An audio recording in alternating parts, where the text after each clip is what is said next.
अच्छा देखिए, अब जैसे हम समझते हैं रवाकरण के जल। रवाकरण समझ रहे हैं? रवाकरण का मतलब होता है जो दाना दाना छिटका हुआ होता है। रवा नहीं होता, रवा अलग अलग होता है। तो इस प्रकार का जो साल्ट है, अब जैसे मान लेते हैं कि दे रहा है कि रवाकरण के जल योजित लवण, जैसे जल योजित जिसमें थोड़ी मात्रा में जल हो, जिस साल्ट में जिस लवण में थोड़ी मात्रा में जल हो, तो चाहे थोड़ी मात्रा में हो या ज़्यादा मात्रा में जल रहेगा तो फिर साल्ट ठीक होगा ही नहीं, है ना। तो इसमें कह रहा है कि जल योजित लवण, यहाँ दे रहा है जल योजित लवण। तो वे लवण जिनमें रवाकरण के जल होते हैं वे क्या कहलाते हैं? जल योजित लवण कहलाते हैं। मतलब रवाकरण के जल होंगे तो जल योजित लवण कहलाएंगे। जैसे में देखिए ना, ये VVI क्वेश्चन है। जैसे तुतिया, तुतिया का सूत्र बराबर एग्जाम में आता ही है, बराबर पूछता रहता है। तो तुतिया है CuSO4 × 5H2O, मतलब कॉपर। CuSO4 का मतलब क्या हुआ? Copper sulphate. तो कॉपर सल्फेट में कुछ मात्रा में जल होता है, तो जब तक इसमें जल है ये नमक या ये साल्ट जलयोजित साल्ट कहलाएगा, है ना। अब जैसे तुतिया हुआ, धोने का सोडा Na2CO3 × 10H2O, धोने के सोडा में अगर जल मिला देते हैं तो जलयोजित साल्ट हो जाता है। उसके बाद जिप्सम है CuSO4 में थोड़ा मात्रा में, जैसे यहाँ 5 मोल में जल है, यहाँ 2 मोल में जल है, 2H2O है, तो ये हो गया जिप्सम। तो ये सब एग्जाम्पल जो हो गए जल योजित लवण के हो गए। जिस साल्ट में जल की मात्रा होती है वो जल योजित लवण हो गया। आगे हम चलते हैं अनाद्र लवण। अनाद्र लवण का मतलब एक समझिए एक चीज़, जैसे आर्द्रता होती है जिसमें नमी होती है तो नहीं कहते हैं कि आर्द्र है। नमी का मतलब जैसे क्या कहते हैं, अभी बारिश का मौसम है तो भूमि क्या होता है, धरती क्या होता है जिसमें नमी आ जाती है, नहीं उस टाइप का जो लवण हो जाता है जिसमें पानी की मात्रा थोड़ा पसीजता हुआ दिखता रहता है। आज जो सूखा हुआ होता है, जो सूखा हुआ नमक हो गया उसी को अनाद्र लवण कहते हैं, जिसमें थोड़ी मात्रा में भी जल नहीं हो।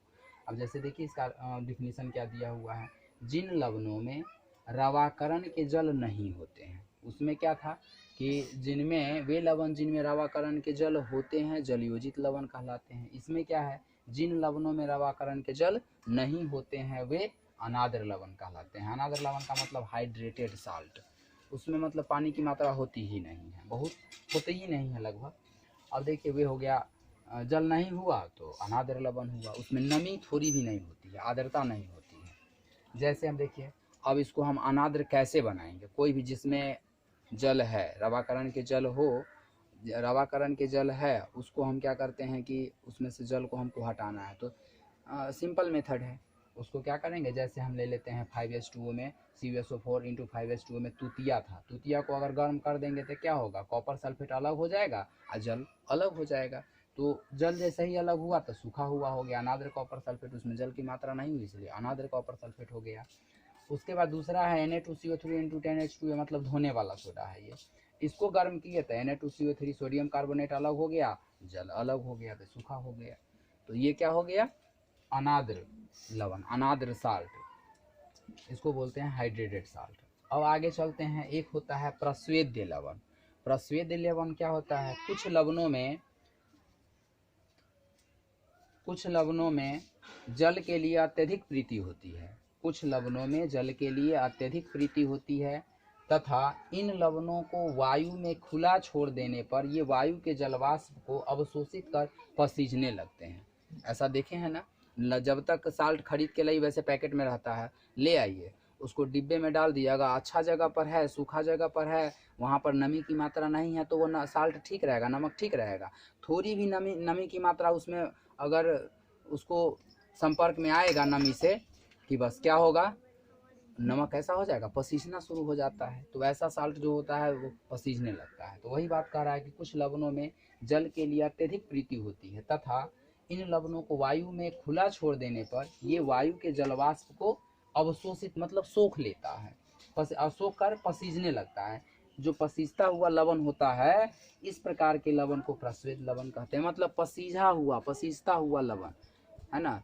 थोड़ा सा नमक चिपचिपाहट टाइप का हो जाएगा, पानी की मात्रा आपको देखने को मिलेगी।